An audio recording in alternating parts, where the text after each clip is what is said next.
no Tempo ao Tempo hoje no nosso podcast é muito especial, mas além de especial, ele é importante. Eu tenho o prazer, eu tenho a honra de receber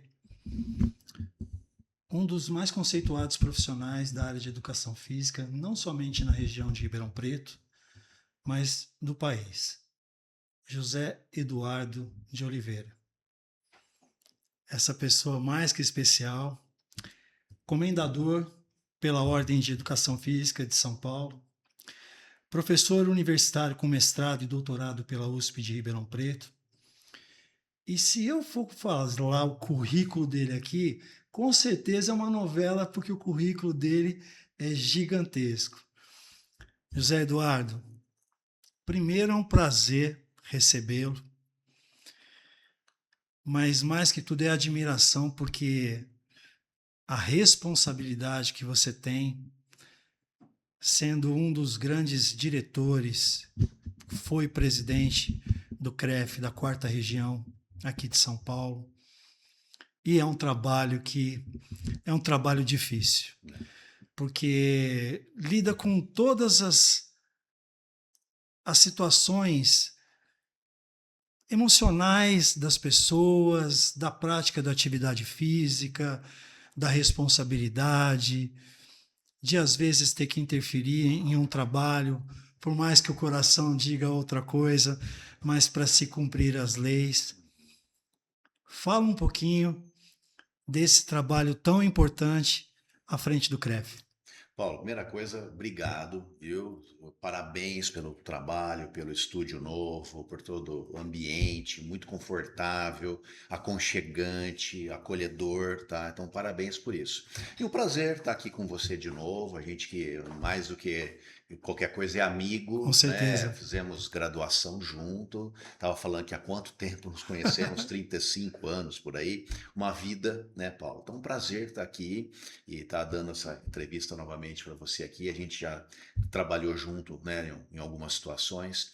E Paulo, é assim, tudo isso que você falou, a gente chega num determinado ponto da carreira da gente. Eu sou, né, professor, me servi da minha carreira o tempo todo, vamos colocar no âmbito assim mais prático, mais pragmático, e chega num determinado ponto que você se vê na obrigação de dar uma devolutiva. Tá entendendo? Porque até agora a educação física, a minha carreira docente, ela só construiu tudo aquilo que eu tive, né?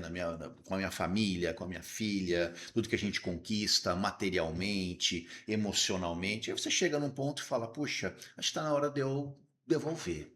Acho que está na hora de eu dar um pouquinho também desse retorno, de eu me doar um pouco para a carreira, me doar um pouco para a educação, me doar um pouco para tudo isso, e de uma maneira assim, né, altruísta, e a gente percebe que talvez esse que seja aí o grande segredo do negócio, entendeu?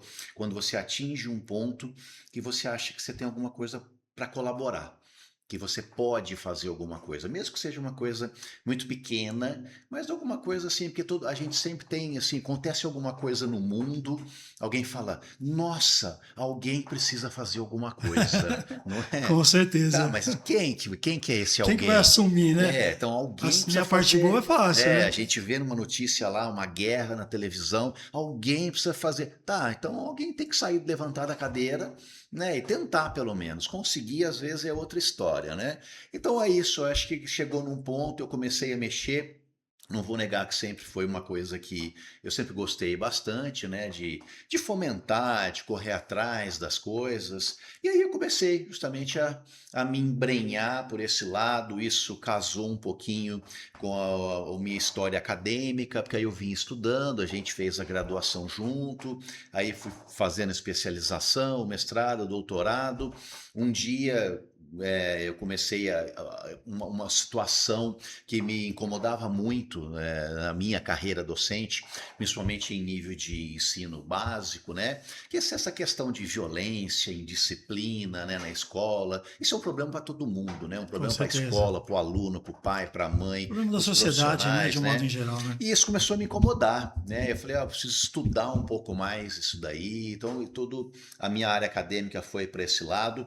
E quando eu fui diretor do Otoniel Mota, acho que foi 2014, uma professora, a professora Heloísa, né? Eu estava defendendo, já tinha defendido a minha tese, já tinha escrito o livro. Eu falei assim, ó, por que você não começa a dar palestras, a dar consultoria nessa área? E aí é a hora que você vê que você está ajudando. Que você está fazendo alguma coisa, entendeu? Aquela questão de você não estar só levantando de manhã para trabalhar, para ganhar dinheiro, para pagar boleto. Isso também é importante, a gente precisa fazer isso, né? Mas você, de alguma maneira, você encontra aquele propósito ali, né, de fazer, de servir. E aí foram aparecendo essas questões da mídia, palestras, conselhos, Conselho Municipal de Esportes, Conselho de Saúde, Conselho Regional de Educação Física. Você vê que é uma coisa que você está se doando, né? E principalmente quando você não quer nada em troca, você não está fazendo aquilo em torno de um, sei lá, de uma carreira política ou de uma colocação em um determinado lugar. Que Você é o está que a maioria é o às que às vezes vezes a faz. maioria quer, uma devolutiva, né? E nem por reconhecimento. E acho que é aí que o reconhecimento vem, né? Que as pessoas começam a olhar, começam a te pedir essa ajuda, você vê que você está ajudando, a gente começa também a evoluir, mais do que só profissionalmente, mas evoluir pessoalmente também. Então, acho que isso que é muito bacana, a gente chegar num ponto da carreira e a gente conseguir servir a carreira e não só se servir dela, entendeu? E então acho que o segredo eu acho que foi esse, que eu meio que sem querer, não vou negar, mas acho que já estava um pouco dentro de mim, dentro da minha veia, assim, eu já estava meio que incomodado num certo ponto, para que lado que eu vou, cabeça bateu no teto, então vamos fazer umas coisas, vamos fazer um pouquinho para o outro, né? Acho que isso é importante. Eu vou discordar de uma coisa que ele falou aqui, que é o meio sem querer. Eu conheço ele bem, esse meio sem querer. Vou dar só um exemplo básico. Quando ninguém despertava isso ainda, ele montou num avião, foi para a Rússia, foi aprender. Não é agora, nessa época. É, Estamos falando isso de 20, 30 anos atrás. exato. Isso é vontade. É, Isso não se ensina, José é. Eduardo. Isso é aquele ser que fala assim, não, eu vou fazer a diferença. E você foi. É, Paulo, assim, é da minha natureza isso aí que você falou. Essa, eu sempre fui uma pessoa inquieta, entendeu? Assim, e essa, sempre tive dentro de mim essa vontade de, eu nunca fui muito ganancioso com essa questão material, ou preciso comprar uma lancha, um helicóptero, uma fazenda, mas eu sempre tive essa ânsia, sobretudo de aprender. Tá entendendo? Eu gosto demais, até hoje, leitura, eu sou um consumidor compulsivo de podcast, de filosofia, de sociologia, de antropologia, de política, sabe? Assim, praticamente o dia inteiro, às vezes eu estou com um fone de ouvido e estou consumindo. Porque também é uma nova forma de aprender, né? Os livros são muito importantes, eu adoro a leitura, incentivo a leitura, mas os podcasts eles trazem, né? E já é como se você já lesse um livro com uma análise dentro, né? Que você tem essa oportunidade da pessoa estar comentando o que leu, o que falou. Então, eu acho que essa troca é muito importante, essa nova forma de aprendizagem. Mas acho que o que me moveu foi isso. Eu sou inquieto. Eu acho que eu não sei se eu consigo também, assim, um dia deixar de parar de aprender. Eu acho que isso é intrínseco em mim. Tem uma coisa que é até uma curiosidade. E eu vou falar dessa curiosidade falando de muitas vezes algumas dificuldades que eu tenho. A gente que conviveu com esporte e levou o esporte a sério, automaticamente você traz alguns valores que é a disciplina, que é o respeito, de você entender que independente de qualquer coisa existem regras. Sim. E aí eu fico pensando, José Eduardo, com tudo que você fez nessa carreira de professor universitário, com cargos de coordenação, com cargos de direção, para essa juventude, onde muitas vezes os valores estão se perdendo, é tudo vapt-vupt, Isso. né? Tudo uma fração de segundos, e às vezes, nessa velocidade, o conteúdo e a disciplina vão ficando para trás. como que é, nos dias de hoje, você lidar com tudo isso?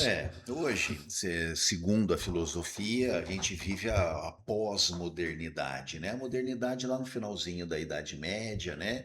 E assim, dizem que ali por volta de 1880, 1980, 1990, principalmente ali quando culminou o nascimento da internet, o www, o World Wide Web, né? As coisas começaram a mudar. E essa pós-modernidade que você colocou, Paulo, é justamente essa questão da rapidez, daquilo que é fluido, né? O que é fluido? É aquilo que, teoricamente, não tem mais. Sigmund Bauman falava muito disso. Amor líquido, mundo líquido, né? A vida, que é a água, a gente não consegue segurar, né? Então, tudo o tempo todo se transforma e foge da gente ao mesmo tempo. E a gente vê essa juventude agora, essas gerações novas, geração Z, ômega, não sei o quê, né? Uma geração que a gente acha assim, uma geração que nasceu dentro do universo digital, mas não é só esse o problema. O problema é essa vida dentro dessa coisa mais efêmera, muito líquida, né? Muito sem profundidade nenhuma. Hoje em dia, nada que dura mais que 2, 3 minutos. Ninguém que consegue ler, ninguém consegue estudar, ninguém consegue. Hoje em dia, eu acho que tem uma coisa que praticamente virou uma commodity dentro da economia, que é a questão do foco. Hoje em dia ninguém tem mais foco para nada. Né? Hoje em dia tudo pega lá, faz aqui, corre, não sei o que, ninguém foca em mais nada. Todo mundo acha que tem que fazer 15 coisas ao mesmo tempo, e quando você consegue fazer 15 coisas ao mesmo tempo, que você atingiu um auge. Nossa, eu tô Se um foi bem cara. feito as 15 é que são. Exato. Eu sou um cara multifacetado, estou em todo lugar a todo momento, e não necessariamente é isso. Às vezes das 15 coisas, nenhuma das 15 está bem feita, né? Então a gente perdeu muito, acho, essa questão de focar. E para as crianças, para os adolescentes, para a pré-adolescência, essa questão do foco ela é muito importante. Isso impacta diretamente em quase tudo, né? Hoje você vê a criança com essa dificuldade toda de aprendizagem, de concentração, um número gigantesco de diagnóstico de TDAH, de autismo. Então, todo mundo com essa dificuldade, eu acho que o ser humano precisa voltar para si mesmo, né? Então daí algumas coisas mais analógicas também, a gente pode comparar o próprio livro, né? Uma coisa que a gente, às vezes você pergunta assim, qual é o segredo para a gente ler mais na vida, professor? O segredo é simples, pega um livro, uma poltrona, abre o livro, senta e lê, você tá entendendo, né? Tem essa pachorra de falar. Isso vai te ajudar. Isso vai te ajudar na sua concentração. Você vai retomar o foco de novo. Porque a gente está com essa mania de estar fazendo uma coisa aqui, né? E já está atirando em 10, 15 coisas ao mesmo tempo, pensando no que tem que ser feito amanhã. Eu acho que o próprio mercado, hoje em dia, a sociedade também fomenta muito isso, né? O mercado de trabalho mudou. Está mudando, a gente está vendo, né? Acho que a adolescente hoje em dia coloca meme lá e fala assim: ó, tudo que eu fizer der errado, eu vou virar CLT. Não é coisa que no nosso, né? Que mais a gente Oh, queria na vida era um emprego, carteira assinada, né? Hoje o jovem quer escolher o trabalho dele, né? Quer ter propósito no trabalho dele. E tem um amigo meu que fala: hoje os jovens têm uma coisa que era impensável para nós e até para os nossos pais e avós. Hoje o jovem quer ser feliz no trabalho. Mas como? Né? Foi o que você falou aqui, aí ó. vem a pergunta. Porque, por Exatamente. exemplo, uma coisa que a gente tinha pânico, Exato. É.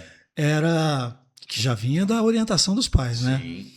Você não pode entrar num serviço, ficar 6 meses, um ano, É. sair, pular para outro, que você vai queimar sua carteira de trabalho. Exato, exato. Para O eles, cara que tinha 15 carimbos na é, carteira falou: você não para em lugar não nenhum. para em lugar nenhum. Exatamente. E essa juventude de agora Não tá nem aí. não tá nem aí. É uma coisa. Eu tô em uma determinada. Hoje eu trabalho em 3 lugares que o que eu tô mais novinho, eu tô há 27 anos. Então, quer dizer, é impensável isso. É uma vida, né? É uma vida. 27 anos. Hoje, se você for pensar nos nossos pais, avós, aposentavam no Banco do Brasil, na Sim. FEPASA, não existe mais isso, né?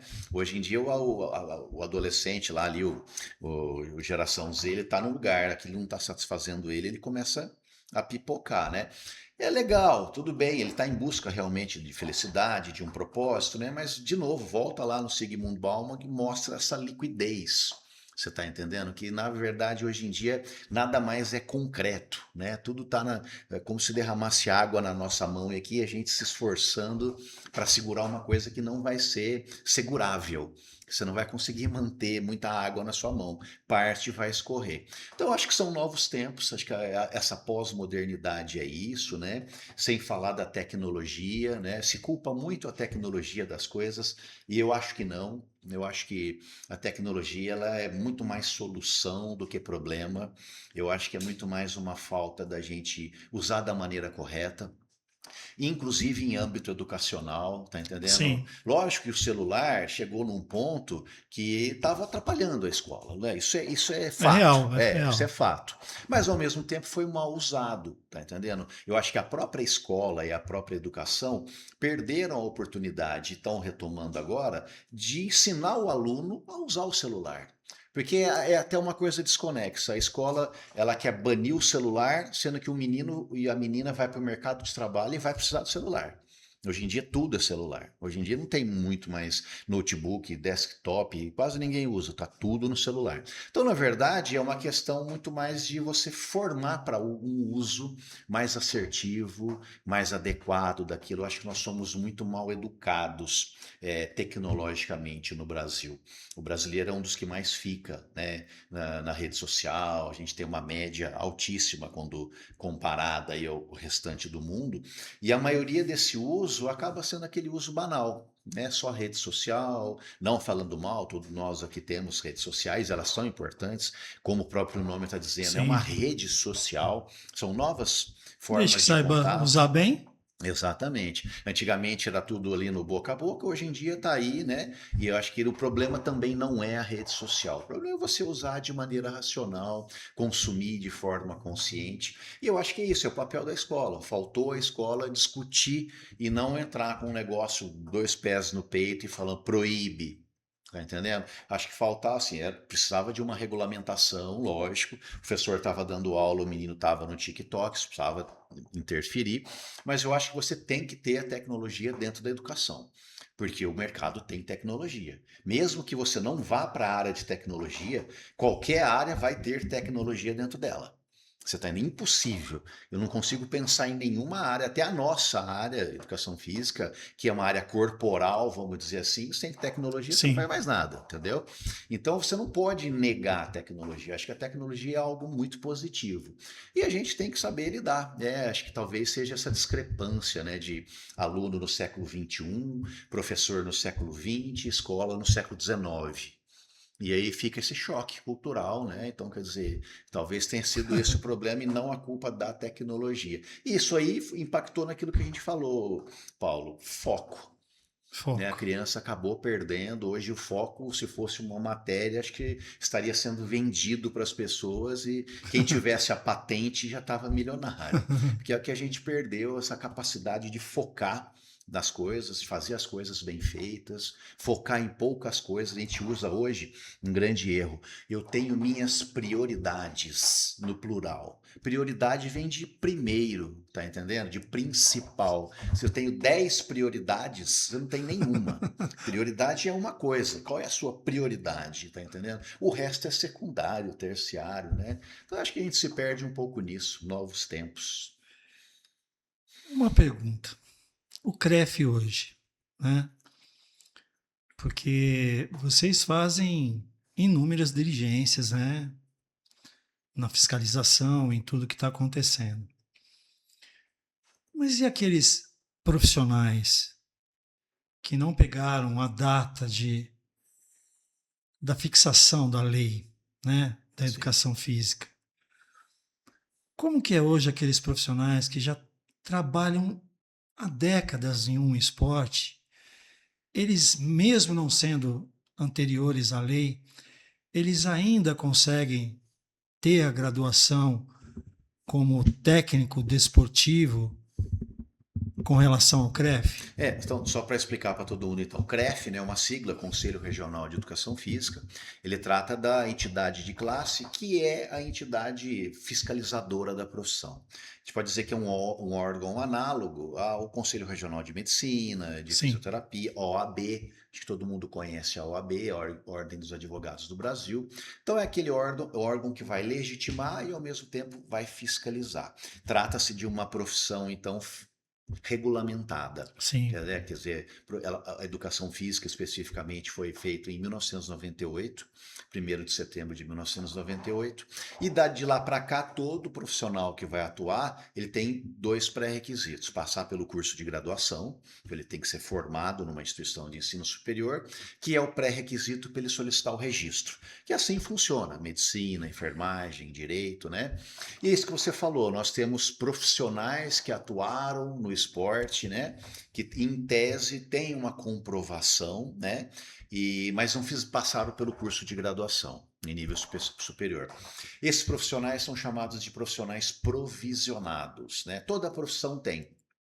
As profissões mais antigas, isso já acabou, porque esses profissionais, por exemplo, acho que a farmácia, eu me lembro de quando eu era criança, tinha uma farmácia lá na General Osório, tinha o Seu João, que era um farmacêutico antigo, que era mais procurado do que os médicos, e era simplesmente um prático, né? Sim. As profissões vão sendo regulamentadas, e essas pessoas vão acabando e acabam ficando. Hoje você não vê mais provisionado na medicina, mas teve, provisionado na odonto, mas teve o boticário.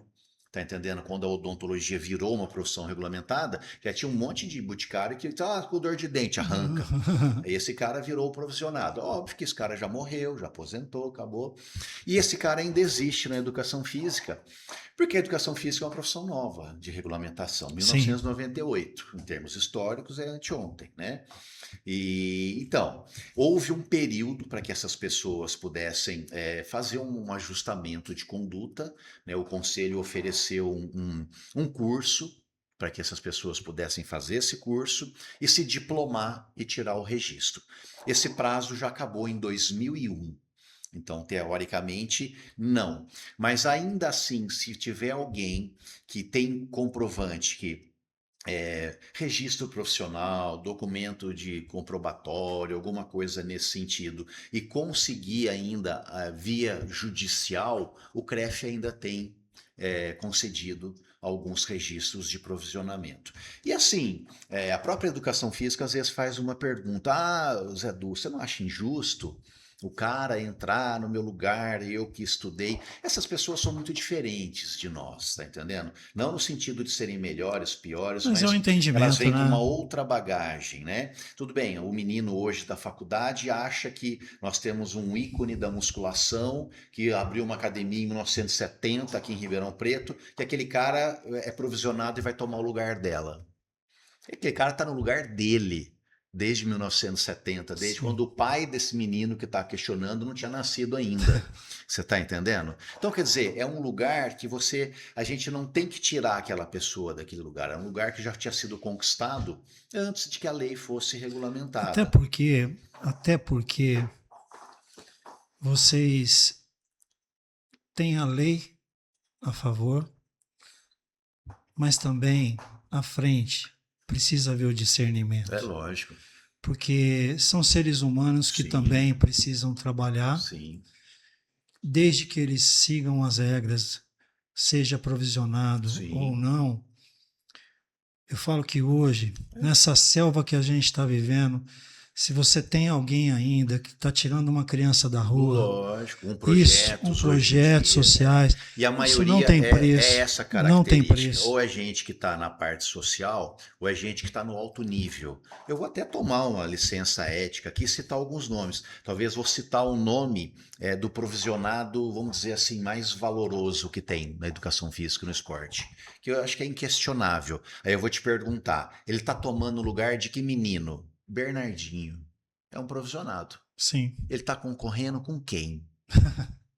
Algum menino Será que ele tem recém-formado. conhecimento para. Então, será que algum menino fala assim, pô, eu tô sem trabalhar no voleibol porque o Bernardinho tá no meu lugar. Você tá entendendo?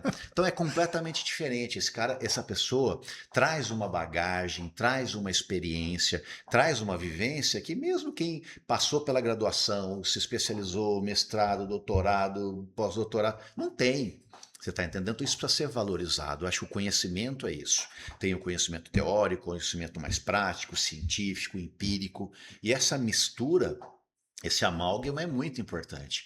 O que o Bernardinho não sabe de voleibol? Acho que ele só não ganhou o campeonato intergaláctico porque não tem ainda. O resto ele já ganhou tudo. Então, quer dizer, isso em nível nacional. A gente pode pegar aqui para o Ribeirão Preto, nós podemos citar Chicão, estávamos falando dele Sim. agora mesmo, Fernando Sardinha. Então, quer dizer, são pessoas que têm uma história e, ao mesmo tempo, eu duvido que qualquer profissional de educação física não sente com essas pessoas e não tenha um diálogo direto e, inclusive, em condições de aprender com essas Aprender com essas pessoas. pessoas. Essas pessoas trazem uma bagagem não só de vida, mas uma bagagem técnica, específica também, porque eles têm a vivência, E quem é né? que vai aprender com. Vou dar uma historinha para vocês aqui. Quem é que vai aprender com o José Eduardo de Oliveira?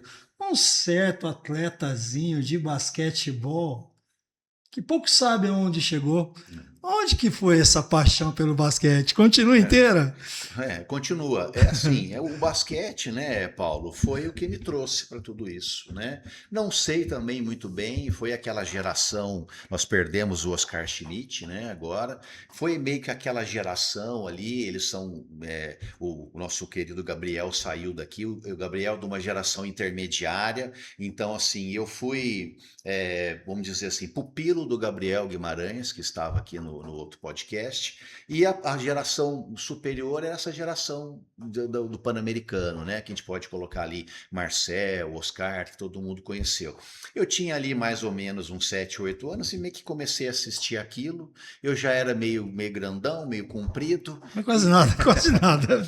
Eu acho que tem uma coisa que ficava na minha ideia, que acho que você já viu isso, mas o basquete, qualquer jogo que você assiste, você fica escutando o barulho dos tênis na quadra. Tch, tch, tch, tch. Não sei se você já prestou atenção. E aquilo me chamava a atenção de uma maneira assim que o tênis do basquete ele faz um Não, não é barulho. tênis o basquete, é uma plataforma, Isso, né? pé de pato, Ah, né? E aí eu comecei a gostar daquilo e eu estava numa escola, comecei a me interessar para aquilo e realmente foi o basquete assim que me trouxe para tudo isso, né? Que assim, primeiro eu comecei como atleta, então tem todo um histórico, comecei a jogar aqui em Ribeirão Preto, logo ali para 14, 15 anos, aí eu tive assim, fui convocado para uma seleção paulista, aí dali fui jogar em São Paulo, fui jogar no Rio de Janeiro, Pinheiros, Corinthians, Flamengo, cheguei a ser convocado por uma seleção sim. brasileira, então quer dizer, isso foi super importante. E que quando, em tese, a minha carreira ali meio que acabou, foi até por uma questão econômica, política, você vai lembrar disso, alguns colegas nossos aqui também vão, teve aquele plano Collor, né, que fez uma. O famoso bate a carteira, Isso, né? né? Eu estava no auge da minha carreira ali na transferência da parte juvenil para a parte adulta, né? E eu estava ali, foi quando eu tinha sido convocado para a seleção brasileira juvenil, jogando no Pinheiros, patrocinado por uma grande empresa e a empresa tirou o patrocínio. E aquele ano foi um ano que quase que acabou com tudo, né? Devastou tudo, né? E aí eu não tive muita opção, né? Eu já estava fora de casa, voltei para casa dos meus pais, né? E falei, o que eu vou fazer da minha vida agora? Comecei a jogar no time de Ribeirão, mas eu era meio novo, eu estava na transição. Eu saí de um time de ponta para um time de segunda divisão. Falei, vou estudar, né? E aí a primeira coisa eu estava meio com raiva de tudo, assim, não vou mais mexer com esse negócio de esporte, isso aqui lá. Tava na moda fazer publicidade e propaganda.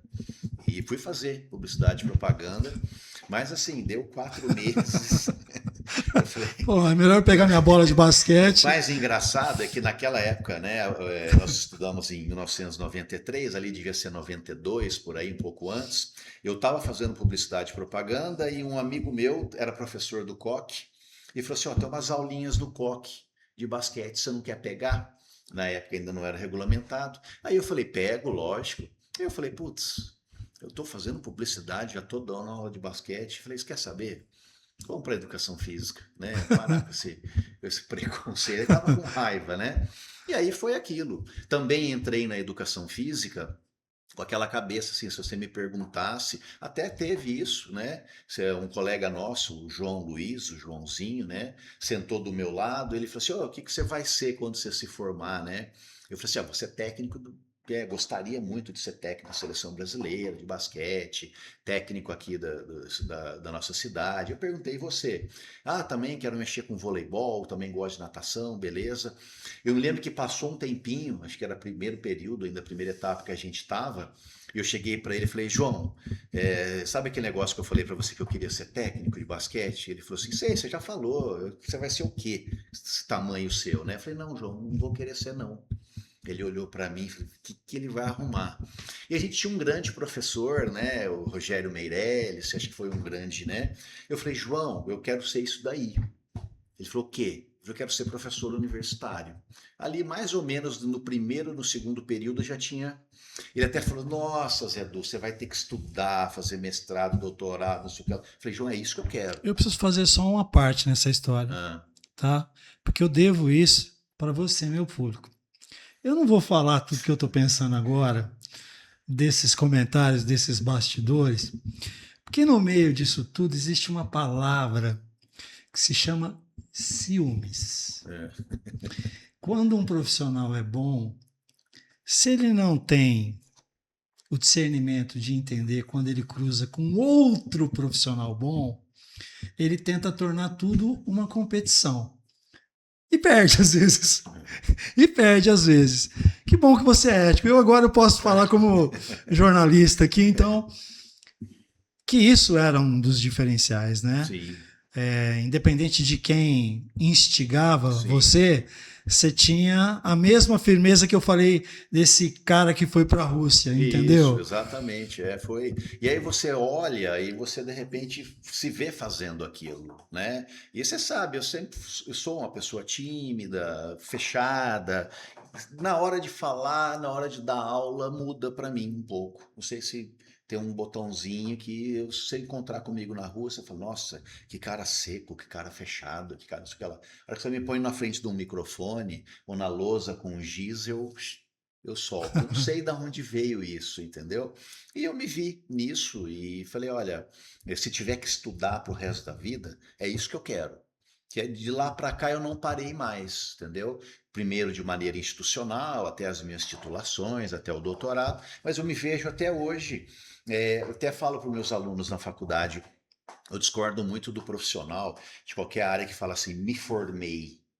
Eu se formei num tempo passado, sabe? A formação Estou ela em é formação, contínua, né? exato. Estou em Ela é formação. contínua. Você só saiu de um lugar, de uma instituição, ou subiu um degrau, ou virou uma esquina, mas você tem que continuar se formando. A formação ela tem que ser um processo contínuo. Ela não pode parar. O dia que você parar, todas as profissões, né? Principalmente hoje nessa pós-modernidade.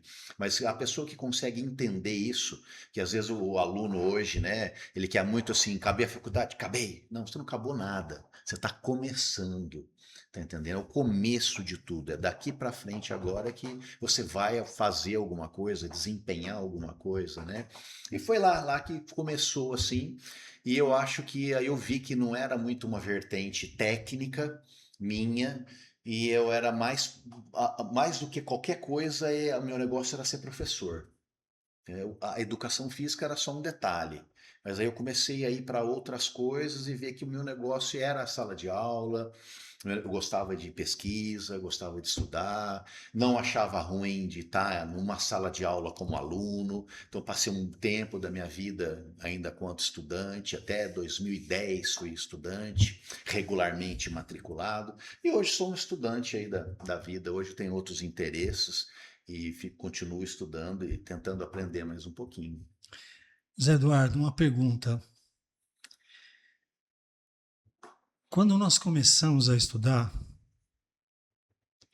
a gente queria morrer com aquela frase, né? Não sabe fazer nada, foi estudar educação física. É,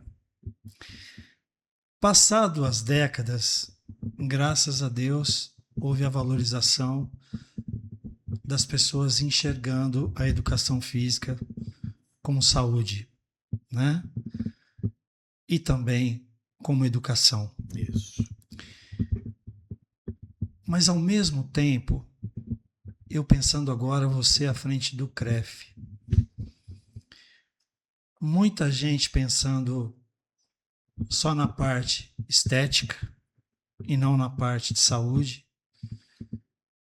E esse roubo da natureza humana com o uso indiscriminado de suplementação, de anabolizantes, As canetas. das canetas. Hoje em dia, né? Como que está sendo, se é que isso chega a ser também dever do CREF, ou se é só polícia mesmo nessa história? Como funciona? Não, primeiro isso é o primeiro legal da educação física, que eu acho que todo mundo tem uma história legal com o professor de educação física, né, Paulo? Todos nós, qualquer pessoa que estiver ouvindo aqui tem uma lembrança, às vezes você tem até uma lembrança assim, que nos perdoem os colegas, mas uma lembrança ruim do professor de matemática, que era chato, que explicava que você não entendia, ou da língua portuguesa. Da educação física sempre foi uma coisa, né? O cara que estava de camiseta, bermuda, que não dava lição, que levava para quadra. Então todo mundo tem.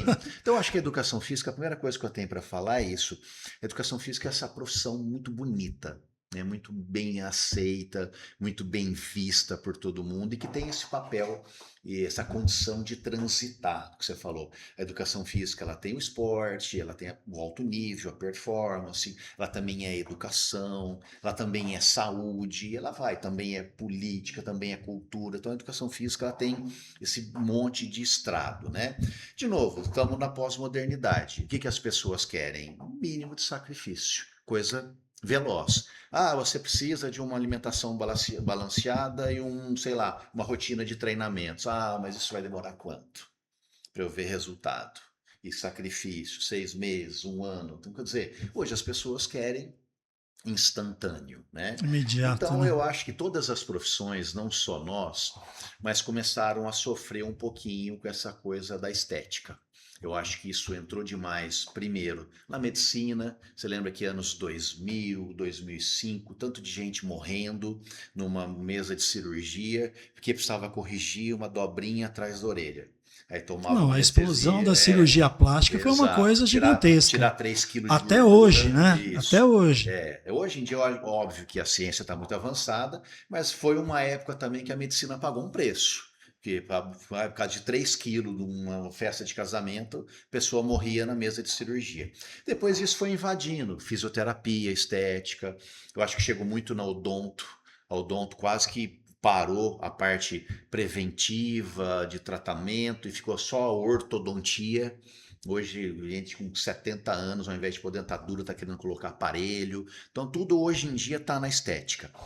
E óbvio, a estética chegou na educação física, né? Então, eu vejo assim, é um problema que a gente tem que se debruçar, é um grande mercado para a educação física, a gente está vendo a explosão, tem uma academia em cada esquina, as academias 24 horas, hoje em dia não para mais, a Não. gente passa 4 horas da manhã, tem gente dentro de uma academia treinando, isso é ótimo, né? Mas o mais importante é, de novo, Paulo, é o uso consciente. Eu acho que a estética é um valor, todo mundo quer estar um pouquinho mais magro, um pouquinho mais atlético, mas desde que isso não cruze a linha, né? Então tem toda essa problemática, a suplementação indiscriminada, o uso de esteroides anabolizantes, o uso agora dessas canetas emagrecedoras. Então, tudo que a gente faz de maneira sem reflexão e sem ter a consciência daquilo que a gente está falando, eu acho que a gente de alguma maneira erra, né, se equivoca.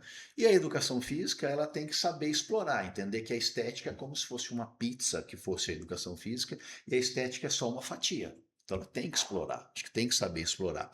Mas eu acho que a educação física ela ganha muito, principalmente hoje em dia, quando ela é vista mais puxada para o rol da área da saúde. Então, mas aí vem uma pergunta para você. Por exemplo, eu dei 4 anos de aula como técnico desportivo da medicina da USP, Uhum. de voleibol. E eu passei por uma situação que naquela época existia aquela regra que primeiro é medicina, depois é todo o resto. Uhum. E aí houve uma Interusp. Grande parte da minha equipe era formada de atletas do último ano, do 6º ano. E na equipe só tinha uma levantadora, não estava com uma levantadora reserva.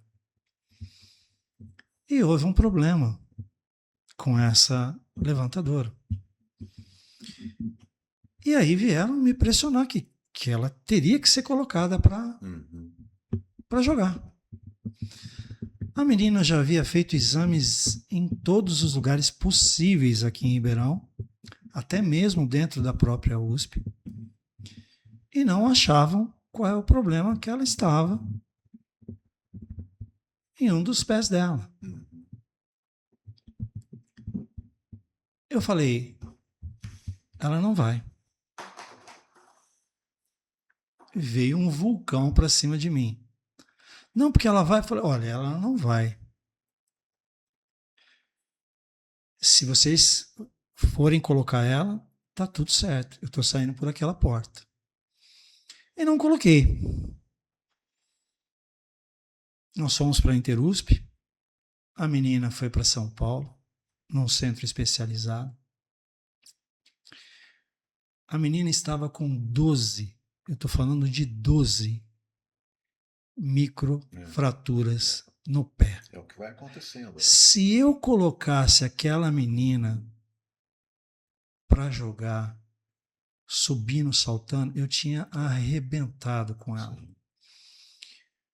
A educação física, ela tem o poder de estar inserida em várias áreas. Gostem eles ou não. Exato. Né? E essa história do ato médico, como que tá? Como que está nos dias de hoje? Porque assim, não adianta, sabe? A medicina esportiva, ela ainda vai ficar cercada de um profissional de educação física. Eu acho que a primeira coisa, Paulo, é legal sempre quando você tem um profissional ético à frente de alguma coisa, né? Porque você está falando em esporte, né? Não era um esporte de alto nível, mas ali já tinha um certo nível de cobrança, de rendimento, de ganhar campeonato. Você está entrando aqui para segurar o teu cargo ali. Então acaba tendo um pouquinho da performance. E o esporte de alto nível, ele carrega essa problemática, né? O esporte de altíssimo nível, a gente pode colocar ele como profissão. Né? Então, quer dizer, às vezes um jogador profissional no final da carreira dele, como é que está a saúde dele? Como é que ficou o joelho do Ronaldo Fenômeno? Como é que ficou o joelho e a coluna da Daiane dos Santos? Como é que ficou a cabeça daquela ginasta americana? Porque é a profissão. E a gente tem que tomar esse cuidado, porque o ser humano ele não é uma máquina de produzir soco, chute, saque, né? Não é isso, né? Tanto que o esporte é uma das carreiras que você aposenta mais cedo. Máximo 40 anos, né? Alguns fenômenos da vida passam um pouquinho ali, mas por quê? Porque é muito desgastante. Como você falou do ato médico, lá atrás, né, a medicina ela sempre foi uma profissão que de alguma maneira a gente tem que olhar e também dar o braço a torcer assim, uma profissão muito organizada, assim, com um lobby político, Com com certeza. força, né? A gente pode dizer que talvez o direito tenha isso, a medicina, a enfermagem. E os médicos sempre tiveram esse poder legislativo que outras áreas da saúde não tinham.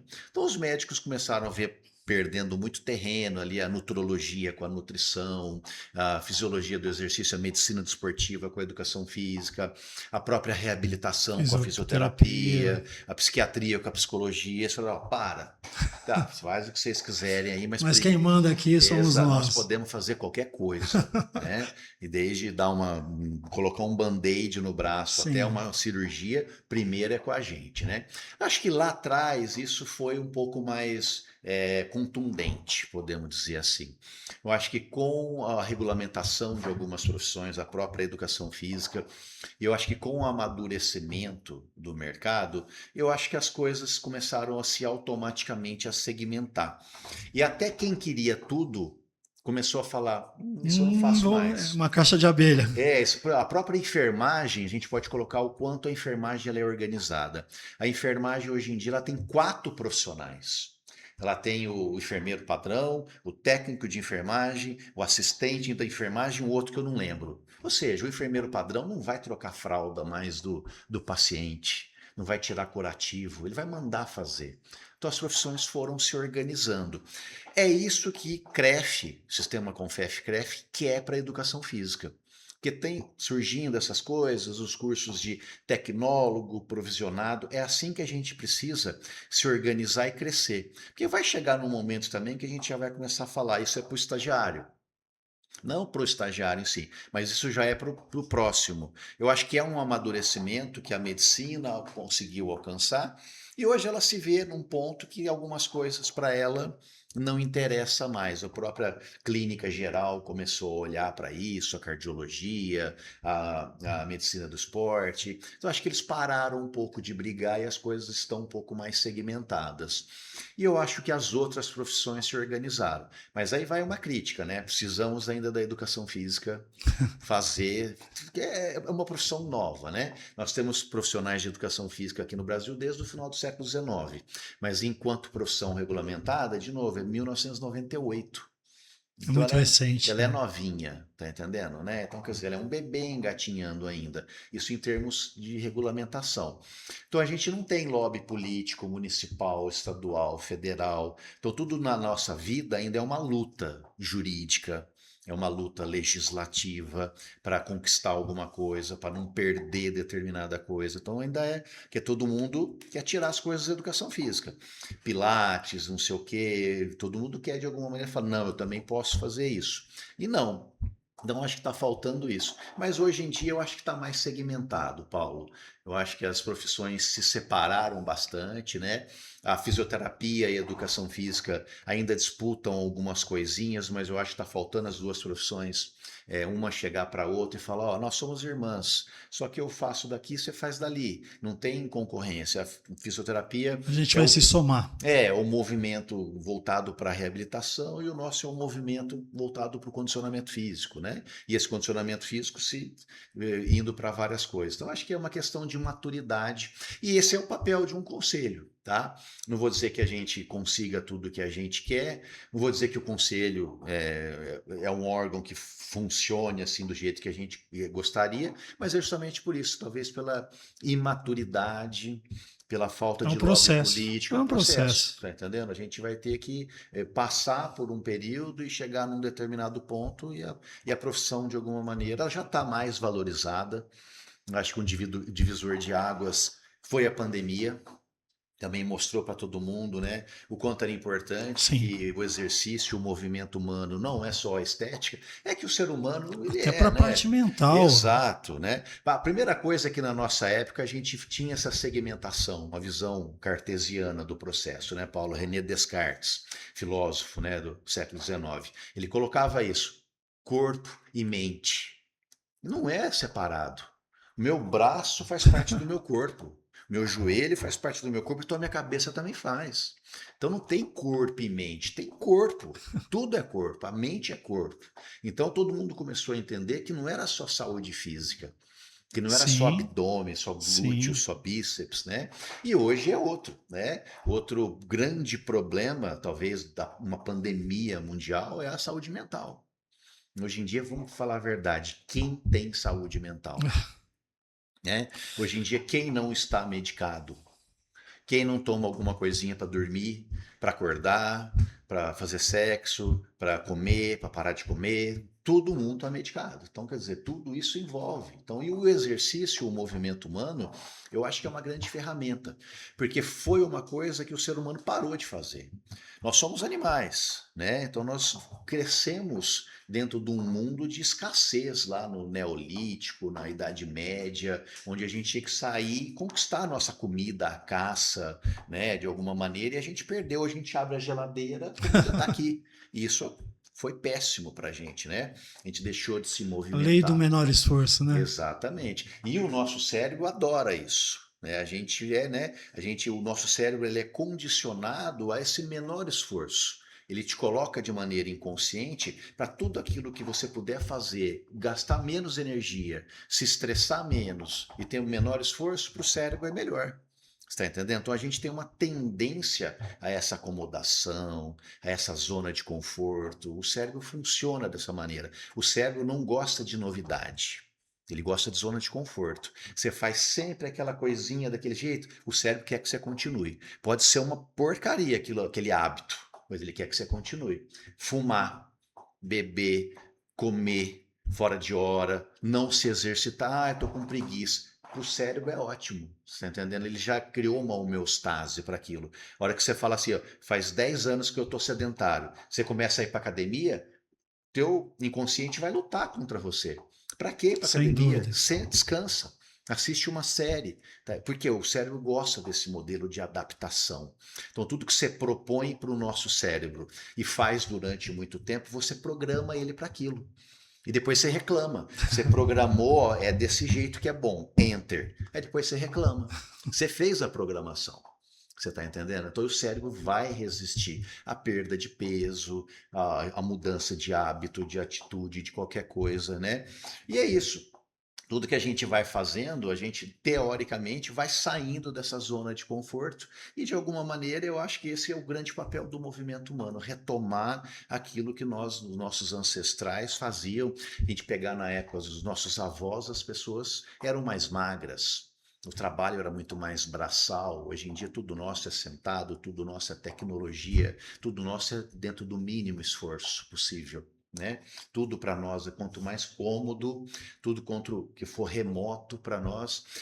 Minimamente, nós, quando éramos crianças, para mudar de canal, você tinha que sair do sofá, levantar, ir lá, trocar o canal, voltar, sentar de novo. Nem isso, a gente faz mais nada, né? Só botão, botão, botão, botão, ou comando de voz, né? E o Bom, cérebro adorou. eu acho o seguinte, para você que está nos assistindo, eu vou deixar aqui um convite. Em breve a gente fazer uma segunda etapa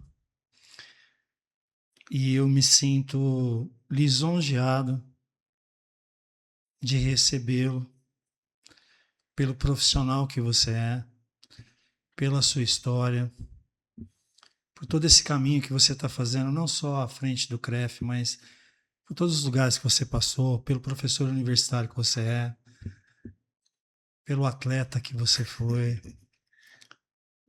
Muito obrigado. Foi um imenso prazer receber um profissional do tamanho que você é, do garbo que você tem.